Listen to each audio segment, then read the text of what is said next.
जय Shri Krishna friends, welcome to Harimukund. आइए आज श्रीमद् भागवत पुराण के 10वें स्कंद का 89वां अध्याय शुरू करते हैं।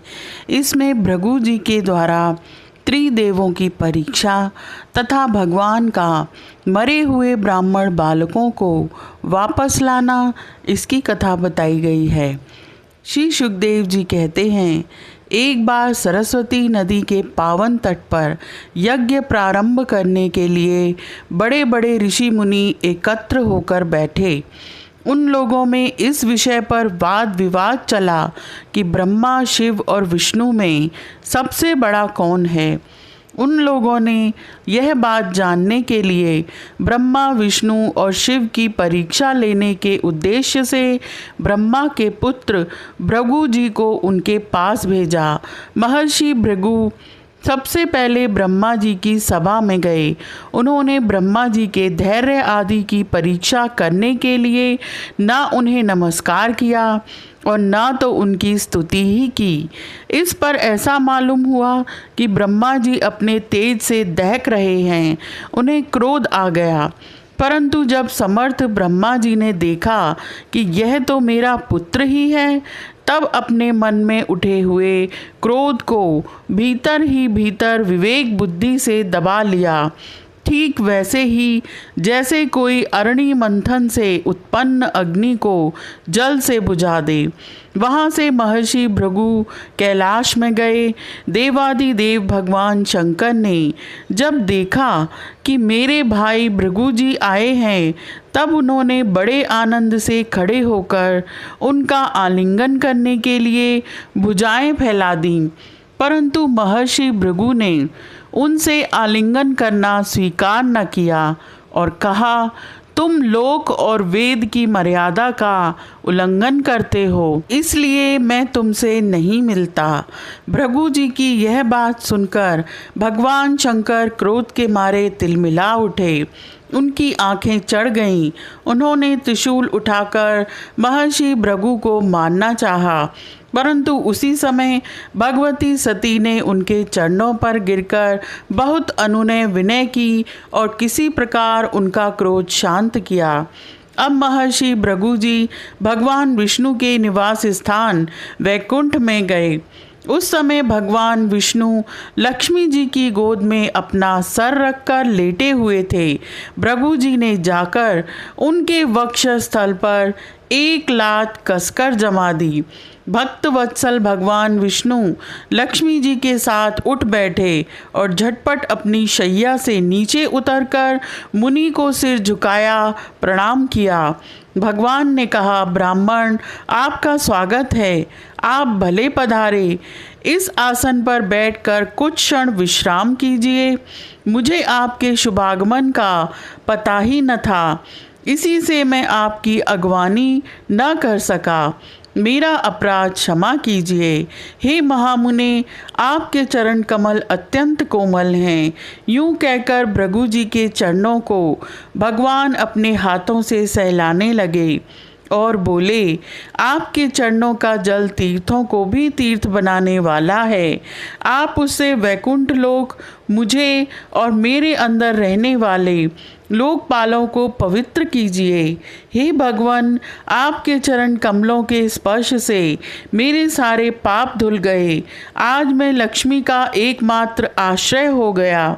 अब आपके चरणों से चिन्हित मेरे वक्षस्थल पर लक्ष्मी सदा सर्वदा निवास करेंगी। श्री सुखदेव जी कहते हैं, जब भगवान ने अत्यंत गंभीर वाणी से इस प्रकार कहा, तब भृगु जी परम सुखी और तृप्त हो गए। भक्ति के उद्रेक से उनका गला भर आया, आंखों में आंसू छलक आए और वे चुप हो गए। भृगु जी वहाँ से लौटकर ब्रह्मवादी मुनियों के सत्संग में आए और उन्हें ब्रह्मा, शिव और विष्णु भगवान के यहाँ जो कुछ अनुभव हुआ था वो सब कह सुनाया। भृगु जी का अनुभव सुनकर सभी ऋषि मुनियों को बड़ा विस्मय हुआ। उनका संदेह दूर हो गया। तब से वे विष्णु भगवान को ही सर्वश्रेष्ठ मानने लगे, क्योंकि वे ही शांति और अभय के उद्गम स्थान हैं। भगवान विष्णु से ही साक्षात धर्म, ज्ञान, वैराग्य, 8 प्रकार के ऐश्वर्य और चित्त को शुद्ध करने वाला यश प्राप्त होता है। शांत, समचित्त, अकिंचन और सबको अभय देने वाले साधु मुनियों की वे ही एकमात्र परम गति हैं, ऐसा सारे शास्त्र कहते हैं। उनकी प्रिय मूर्ति है सत्व और इष्ट देव हैं ब्राह्मण। निष्काम, शांत और निपुण बुद्धि पुरुष उनका भजन करते हैं। भगवान की गुणमयी माया ने राक्षस, असुर और देवता उनकी ये 3 मूर्तियां बना दी हैं। इनमें सत्वमयी देव मूर्ति ही उनकी प्राप्ति का साधन है। वे स्वयं ही समस्त पुरुषार्थ स्वरूप हैं। श्री सुखदेव जी कहते हैं, सरस्वती तट के ऋषियों ने अपने लिए नहीं, मनुष्यों का संशय मिटाने के लिए ही ऐसी युक्ति रची थी। पुरुषोत्तम भगवान के चरण कमलों की सेवा करके उन्होंने उनका परम पद प्राप्त किया। सूत जी कहते हैं, शौनकादि ऋषियों, भगवान पुरुषोत्तम की यह कमनीय कीर्ति कथा जन्म मृत्यु रूप संसार के भय को मिटाने वाली है। यह व्यास नंदन भगवान श्री सुखदेव जी के मुखारविंद से निकली हुई सुरभिमयी मधुमयी सुधाधारा है। इस संसार के लंबे पथ का जो बटोही अपने कानों के दोनों से इसका निरंतर पान करता है, उसकी सारी थकावट जो जगत में इधर उधर भटकने से होती है, दूर हो जाती है। श्री सुखदेव जी कहते हैं, एक दिन की बात है, द्वारकापुरी में किसी ब्राह्मणी के गर्भ से एक पुत्र पैदा हुआ, परंतु वह उसी समय पृथ्वी का स्पर्श होते ही मर गया। ब्राह्मण अपने बालक का मृत शरीर लेकर राजमहल के द्वार पर गया और वहां उसे रखकर अत्यंत आतुरता और दुखी मन से विलाप करता हुआ यह कहने लगा, इसमें संदेह नहीं कि ब्राह्मण द्रोही, धूर्त, कृपण और विषयी राजा के कर्म दोष से ही मेरे बालक की मृत्यु हुई है। जो राजा हिंसा परायण, दुशील और अजितेंद्रिय होता है, उसे राजा मानकर सेवा करने वाली प्रजा दरिद्र होकर दुख पर दुख भोगती रहती है और उसके सामने संकट पर संकट आते रहते हैं। इसी प्रकार अपने दूसरे और तीसरे बालक के भी पैदा होते ही मर जाने पर वह ब्राह्मण लड़के की लाश राजमहल के दरवाजे पर डाल गया और वहीं यह बात कह गया। नवें बालक के मरने पर जब वह वहां आया, तब उस समय भगवान श्री कृष्ण के पास अर्जुन भी बैठे हुए थे। उन्होंने ब्राह्मण की बात सुनकर उससे कहा, हे ब्राह्मण, आपके निवास स्थान द्वारिका में कोई धनुषधारी क्षत्रिय नहीं है क्या? मालूम होता है कि ये यदुवंशी ब्राह्मण है और प्रजा पालन का परित्याग करके किसी यज्ञ में बैठे हुए हैं। जिनके राज्य में धन, स्त्री अथवा पुत्रों से वियुक्त होकर ब्राह्मण दुखी होते हैं, वे क्षत्रिय नहीं हैं। क्षत्रिय के वेश में पेट पालने वाले नट हैं, उनका जीवन व्यर्थ है। मैं समझता हूँ कि आप स्त्री पुरुष अपने पुत्रों की मृत्यु से दीन हो रहे हैं। मैं आपकी संतान की रक्षा करूँगा। यदि मैं अपनी प्रतिज्ञा पूरी न कर सका तो आग में कूदकर जल मरूंगा और इस प्रकार मेरे पाप का प्रायश्चित्त हो जाएगा। ब्राह्मण ने कहा, अर्जुन, यहाँ बलराम जी, भगवान श्री कृष्ण, धनुर्धर, शिरोमणि प्रद्युम्न, अद्वितीय योद्धा अनिरुद्ध भी जब मेरे बालकों की रक्षा करने में समर्थ नहीं हैं, इन जगदीश्वरों के लिए भी यह काम कठिन हो रहा है, तब तुम इसे कैसे करना चाहते हो? सचमुच यह तुम्हारी मूर्खता है। हम तुम्हारी इस बात पर बिल्कुल विश्वास नहीं करते। अर्जुन ने कहा, हे ब्राह्मण, मैं बलराम, श्री कृष्ण अथवा प्रद्युम्न नहीं हूँ। मैं हूँ अर्जुन, जिसका गांडीव नामक धनुष विश्व विख्यात है। ब्राह्मण देवता, आप मेरे बल पौरुष का तिरस्कार मत कीजिए। आप जानते नहीं, मैं अपने पराक्रम से भगवान शंकर को संतुष्ट कर चुका हूँ। मैं आपसे अधिक क्या कहूँ। मैं युद्ध में साक्षात मृत्यु को भी जीतकर आपकी संतान ला दूंगा। जब अर्जुन ने उस ब्राह्मण को इस प्रकार विश्वास दिलाया, तब वह लोगों से उनके बल पौरुष का बखान करता हुआ बड़ी प्रसन्नता से अपने घर लौट गया।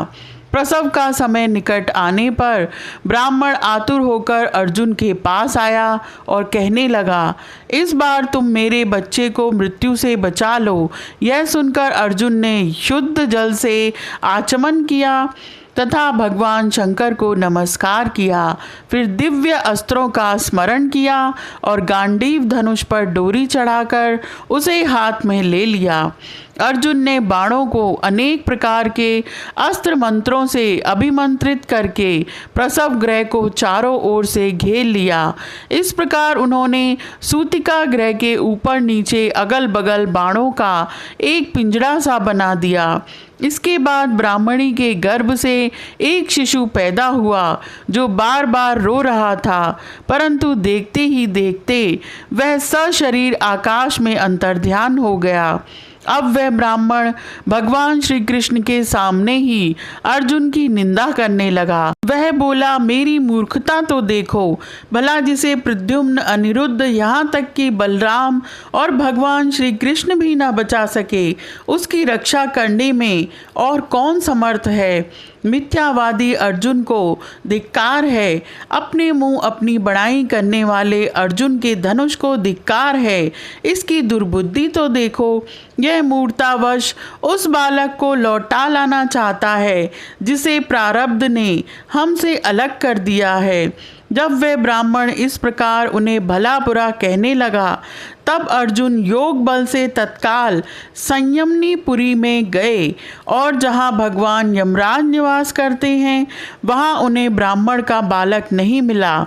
फिर वे शस्त्र लेकर क्रमशः इंद्र, अग्नि, निरृति, सोम, वायु और वरुण आदि की पुरियों में, अतल आदि नीचे के लोकों में, स्वर्ग से ऊपर के महरलोक आदि में एवं अन्य अन्य स्थानों में गए, परंतु कहीं भी उन्हें ब्राह्मण का बालक न मिला।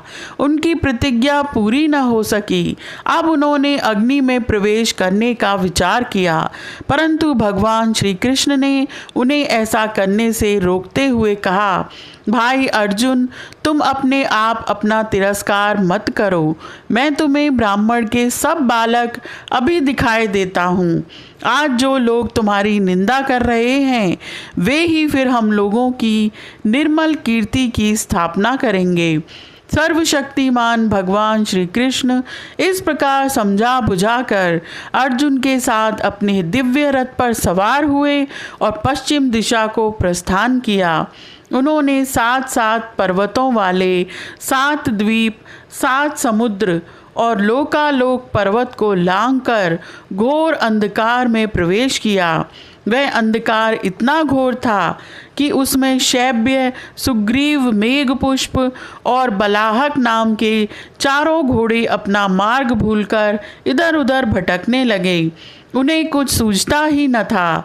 योगेश्वरों के भी परमेश्वर भगवान श्री कृष्ण ने घोड़ों की यह दशा देखकर अपने सहस्र सहस्र सूर्यों के समान तेजस्वी चक्र को आगे चलने की आज्ञा दी। सुदर्शन चक्र अपने ज्योतिर्मय तेज से स्वयं भगवान के द्वारा उत्पन्न उस घने एवं महान अंधकार को चीरता हुआ मन के समान तीव्र गति से आगे आगे चला। उस समय वह ऐसा जान पड़ता था मानो भगवान राम का बाण धनुष से छूटकर राक्षसों की सेना में प्रवेश कर रहा हो। इस प्रकार सुदर्शन चक्र के द्वारा बतलाए हुए मार्ग से चलकर रथ अंधकार की अंतिम सीमा पर पहुंचा। उस अंधकार के पार सर्वश्रेष्ठ, पारावार रहित, व्यापक परम ज्योति जगमगा रही थी।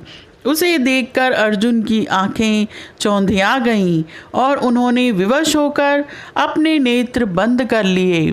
इसके बाद भगवान के रथ ने दिव्य जलराशि में प्रवेश किया।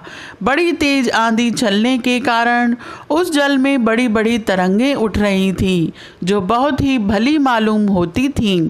वहाँ एक बड़ा सुंदर महल था। उसमें मणियों के सहस्र सहस्र खंबे चमक चमक कर उसकी शोभा बढ़ा रहे थे और उसके चारों ओर बड़ी उज्जवल ज्योति फैल रही थी। उसी महल में भगवान शेष जी विराजमान थे।